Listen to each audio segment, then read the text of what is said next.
ఇగో మా ఆయనకు నేనేమన్నా ఇంట్లో సామాన్ అయిపోయిందే పైసలు ఇయ్యు తీసుకొస్తా అన్నా. లేదు లేదు నేనే తీసుకొస్తా చిట్టి రాసి అనబట్టే అనగానే చిట్టి అంతా రాసిచ్చిన. సగం సామాన్ తీసుకొచ్చిండు, ఇంకా సగం తీసుకురానలేడు.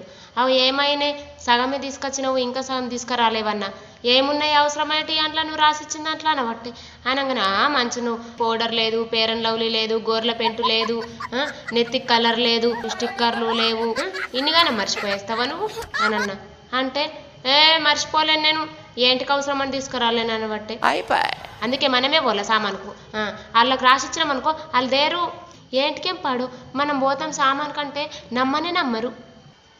ఇప్పటి నుంచి చిట్టి రాసేయమంటే రాసేనే రాసేయద్దు, నడు నేను కూడా వస్తాను అలా. మనం పోతేనే మన సామాన్ వస్తుంది. మనమేమన్నా వాళ్ళు చెప్పిన రేటుకే తీసుకుంటామా? 20 రూపాయలు చెప్తే 5 రూపాయలకి అంటాం. మనకు తెలియదా ఏమైనా కొనేటప్పుడు ఎంతగానో కొసురుతాం? మొగళ్ళు ఎట్లా ఎత్తారు, ఎంత అంటే అంత ఇస్తారు తీసుకొస్తారు. మనమే